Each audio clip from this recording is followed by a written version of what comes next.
My thoughts on Justice League.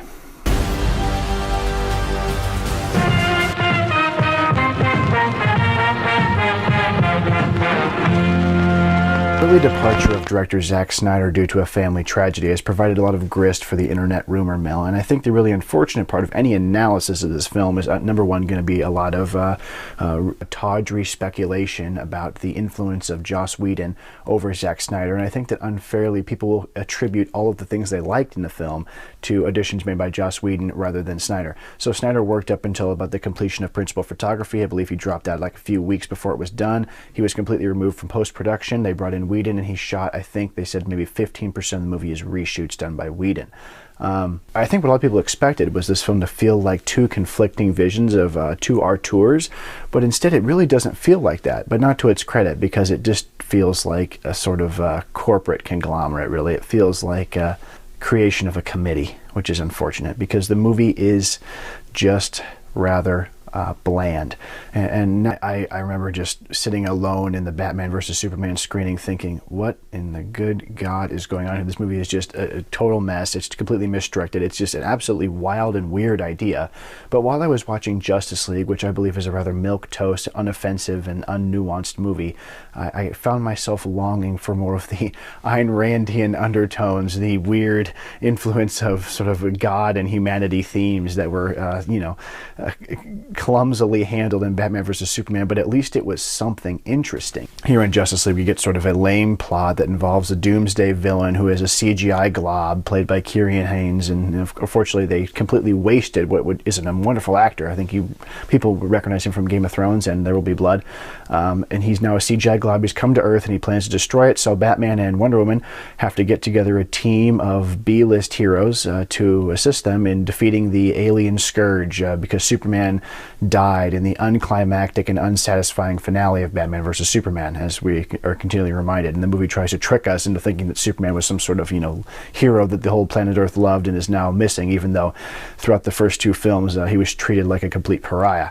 Anyway, so we get into the opening of the film, which I found completely comical. We have an Edward Cohen song on the cover, accompanied by a montage of how the Earth has fallen completely apart in the absence of Superman. We see some white guys destroying the wonderful vegetable stand of an immigrant family, and then a homeless person on the street begging for money, because obviously when Superman is gone, now all these horrible things are occurring. If only Superman was back, people wouldn't have to be homeless. Oh, Superman, where are you to destroy our cities and completely wreck complete ruin everywhere? Oh, you're the hero we really need. Anyway, we have Ben Affleck here back as Batman and Gal Gadot as Wonder Woman, who are the two highlights of the film in my opinion. I think that Ben Affleck is a good Batman, and I felt for him because I was trying to picture the moment in which he was given the script for this film and looked at it and said, oh, God, I really have gotten a lot more than I bargained for playing Batman here. I thought that I was supposed to be fighting like the Riddler and the Joker, but what is all this, CGI glob, locust, bug monster people and Steppenwolf, who, I don't know, I just couldn't help but associate Steppenwolf with the 1970s rock band that was featured in Easy Rider.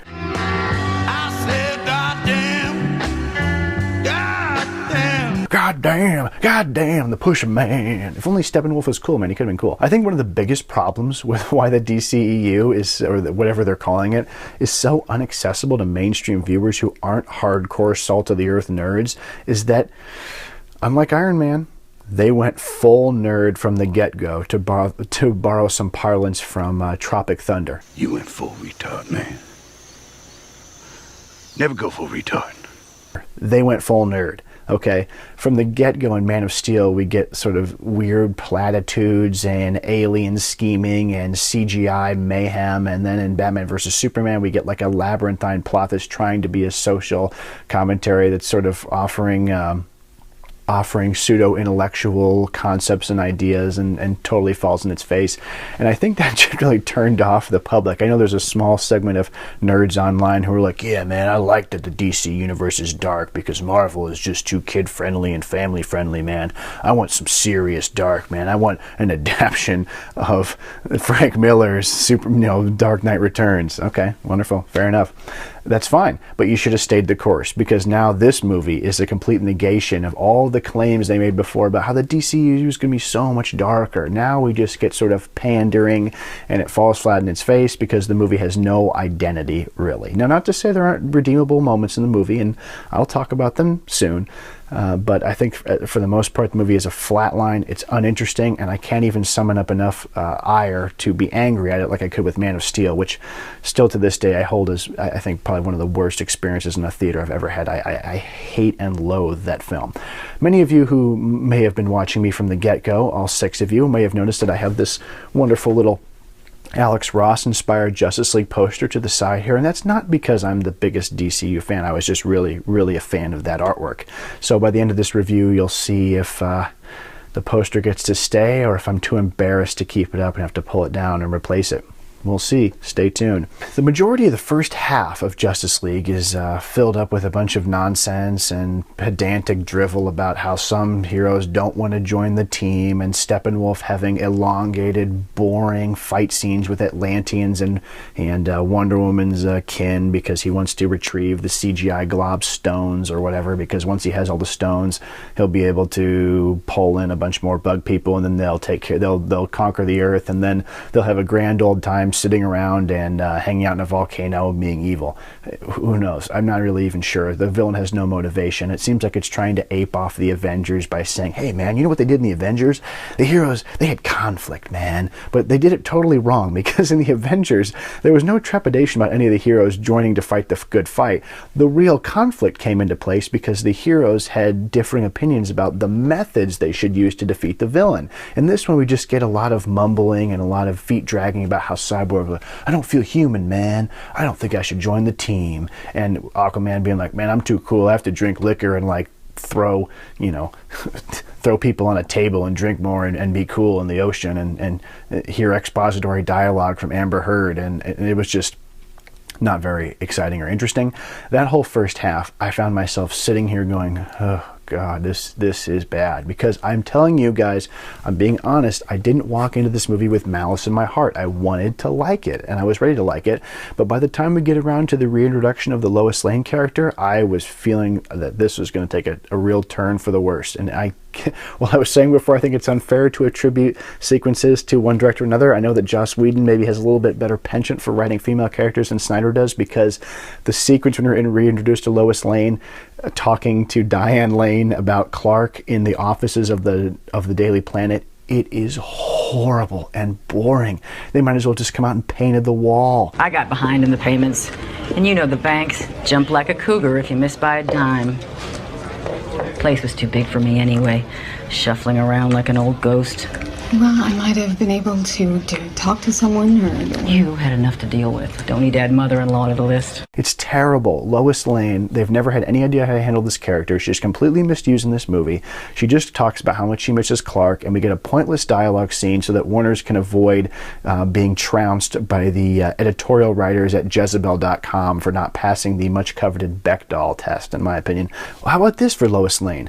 Instead of her moping around missing Superman, why don't you have her be very, very angry at Bruce Wayne? Maybe she's hounding him. Bruce, why are you spending all this money? Where are you going all over the world? What are you doing?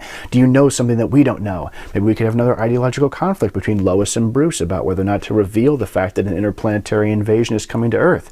Some conflict, rather than her just being offered up to evil Superman at the end of the film as sort of the Fey Ray to King Kong a la Peter Jackson 2005 to calm down the beast. That's all she does in the film. And if I were Amy Adams, I would be pretty livid at having signed the contract to do more and more of these movies, because she's a talent and she's completely misused.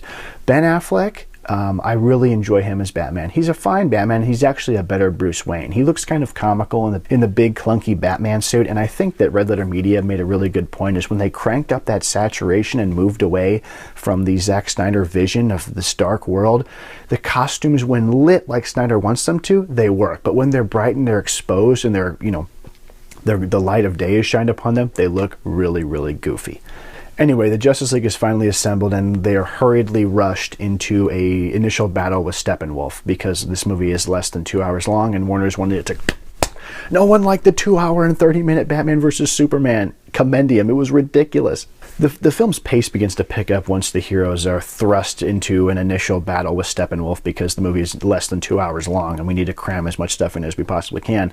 But all the action scene. But what happens in the successive scene is indicative of the entire scene and all the action scenes. The action scenes are handled terribly. The team does not really work in tandem. They're just kind of do their own little separate fun little scenes. And while Flash's running bit is kind of fun sometimes, they come up with some clever things to do. We've already seen the running bit with our dual Quicksilvers and X-Men and the Avengers, and it's kind of stale. It's not very cool. Apparently Flash's power is really dependent on lightning. I had no idea. I guess there's some energy force there. I thought he could just run really fast. But don't blame me. I've never claimed to be any sort of DC Comics expert. In fact, maybe my unwillingness to placate this film and to apologize for it is the fact that I've never really been a DC fan. And I think that the Warners have just horribly mismanaged a lot of their characters. And if they didn't have Christopher Nolan, the situation would be very, very dire. And I would probably join some throng online demanding that Warners turn over the rights to DC to Marvel Studios. Maybe they would know how to handle them better. After the boring and sluggish and CGI heavy fight, we get our sort of Avengers helicarrier retread sequence in which all the heroes hang out in the Batcave and they kind of have a faux fight. They make like they're fighting because we want to have some drama, and some of it works a little bit. And afterwards, and they decide at the end of it, the best way to defeat the Steppenwolf is to shock back to life the lifeless body of Clark Kent, to use as sort of a super key to defeating the villain by putting the magic block into the magic Krypton pool. I don't know, whatever. They bring him back to life. He's evil. He fights everybody. He takes off. Everyone goes back to lick their wounds and prepare for the final battle. And Bruce Wayne and Wonder Woman have a small intimate scene together. Now, that's all fine and good, but it ends up feeling like filler because the filmmakers failed to embrace any romance, and they indulge themselves and pander to what I call the corporate hug, which is a sort of symptom that many blockbuster films have succumbed to in order to try to pander to the critics of our times by not wanting to remove the agency of a woman by making her entirely sexless. We see this sort of trend in Rogue One, in which we just got sort of a anti-cathartic hug between Jyn Erso and whoever, and also in Pacific Rim. Somehow there's an unwillingness to have any sort of romance in modern films today, and especially in modern blockbusters, because number one, I guess we don't want to, impose romance on young nerds who are afraid of cooties, or we're trying to placate the sort of feminist wing who says, you know what, Wonder Woman, she can be part of the Justice League too, and just be a co-worker, and there can be a working relationship. Well, guess what? There's no lightning there. There's no feeling. But instead we get a scene where they both, have a little drink of liquor and they say, hey, well, we're working together. And Wonder Woman says something to the effect of, I don't think my leadership skills are up to par. And it's just like, then we cut back to some romance between Clark Kent and Lois Lane. But you know what? That's true love romance. And everyone's like, ah, but it's not sex, dude. And that's what sells. Maybe this movie would have broken the 100 million if we would have had a little bit of that. But the real thing is you can't bring everybody in with humor, especially when it's just self-deprecating and they're old, stale jokes that we've heard many, many times. So, how are you a superhero, Bruce Wayne? I'm rich. Ha ha ha. Heard that one before. Wow. And then everybody in the theater laughs again as if they're obliged to do so, even though they already have heard this joke multiple times watching all the TV spots. I never understood that. You laugh again because you feel like you have to, but you already heard the joke. Whatever. Aquaman has a lot of lame bits where he sees Batman and goes, like a bet, I get it, and nobody laughs, and everyone just goes, okay.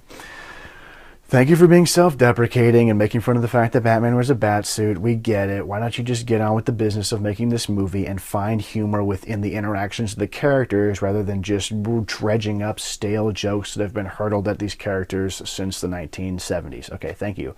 The final battle is completely dull and lame and uninspired, but we do get the return of Superman, and one of the big high points of the movie for me is Henry Cavill's earnest, Boy Scout-inspired portrayal of Superman. In this movie, he seems like he's actually having a really good time being Superman. He's bright, he's glowing. Danny Elfman puts a few chords of the John Williams Superman theme. He teases a little bit when Superman arrives. He uses his cold breath, loses his laser eyes. Unfortunately, it's a little too late. Obviously, Steppenwolf gets defeated. He gets blown up. He gets, un-CGI'd, melted. I don't even remember what hell happens to him. It wasn't exciting and clever. I was like, be gone with you, Steppenwolf.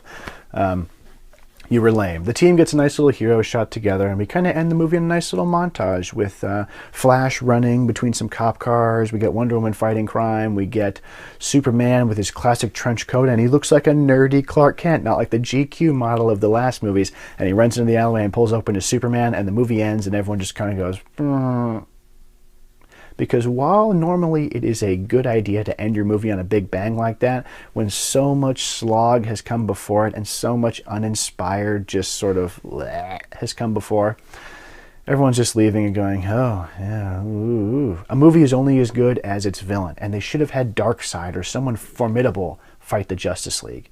Or maybe Superman should have been the villain. That would have been more interesting. Had he come back and been the villain the entire time, that would have been fun. Or maybe Doomsday should have been the villain, and this is the film that Superman should have died at the end of. Maybe a little more gravitas there, right? Because nobody remembered that he died in Batman vs. Superman. They were just thinking, how am I going to get out of here? And I need to go to the bathroom and spend 2.5 hours, and Grandma is not having a very fun time at this movie because it's fucking miserable. There's enough to like about Justice League that I can't hate it. The taste in my mouth isn't as bad as it was after Man of Steel, that I can just go around and proselytize the hatred for Man of Steel like I did when that movie came out. There's some redeeming qualities. Wonder Woman is a great addition to the team. Flash is very, very, very hit or miss funny, but there are flashes, moments, when Ezra Miller delivers really genuine, vulnerable, nuanced, and fun performances in the movie. And he's kind of the child of the team, which endears you to him. Aquaman, I think, is mostly kind of lame. I think the idea of being like, God, that guy in the orange shirt and green pants, boy, Mermaid Man, we saw it on SpongeBob. Let's make Aquaman a super cool badass. He's got a beard, he drinks, he's basically Thor from Mark Millar's Ultimates comic book from 2004. But there are moments when Momoa can be charming too, especially a little sequence when Wonder Woman's lasso gets accidentally stuck on his leg and he reveals the truth and his hardened exterior sort of crumbles. And that's a really funny sequence, and that I would bet money on is a Joss Whedon addition. Cyborg is mostly uninteresting, though his dad is my boy Miles Dyson from Terminator 2, so great to see him back. Batman, Ben Affleck, I'm really happy to see him back again. I really like him. He does a good job. He's a good Batman. I'd hate to see him go, even though I know he's looking for a graceful exit, though, hey, I wouldn't necessarily blame him. I'd like to see him come back for at least one more movie. Wonder Woman is a great presence. I really liked her movie, and I think that the fact that she had a film before this one really kind of, helps to build up her character more, and you're able to project more emotion onto her because you've had an experience with her earlier on. Whereas Cyborg, Flash, and Aquaman, they're just sort of like, widgets. You might as well have put anybody in there. I guess I'll be excited to see where the DCEU goes, though I can't say I can summon up a whole lot of excitement for it. But I don't hate it. I'm not one of those guys who thinks that it's a zero-sum game, and if Marvel's on top, that means DC must be below, and if DC's on top, it means Marvel must be down. They can both coexist, and I'd rather they both exist happily because I like the superhero trend. I don't want to see it go away. It makes me sad to see that Justice League didn't make, obviously made an exorbitant amount of cash, but it wasn't, the #1 box office smash that all the pundits were expecting. And I guess everyone was waiting, just, I can't wait for Justice League to be a failure so I can write about it on my blog and tweet about it. Ooh, and have a snarky comment, just like they all had for Blade Runner 2049, which just made me sick. The movie is not all bad.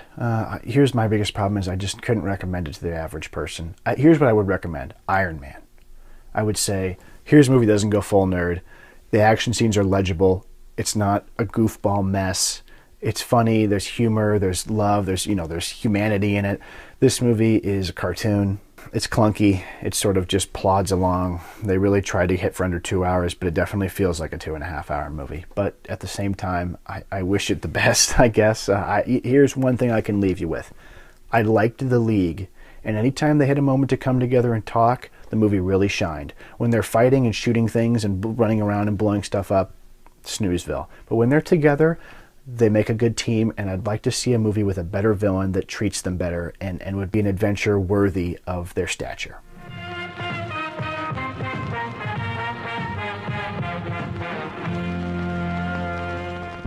All right, thanks again for watching, guys. If you like this video, you can join the Legion of 11 people, and you can subscribe to my channel. Also, you can watch some more of my videos here or wherever you can put them. They're going to be around here. I have a bunch of new content coming out. I have 4 reviews I did with another person, Blade Runner 2049, Lady Bird, Good Time, and the Lord of the Rings Ralph Bakshi from 1978. Those will be coming out soon once they're all edited and done. I'm working on a really comprehensive James Bond series in the future, so there's a lot of really good stuff. So subscribe, and I hope to see you soon. Thanks.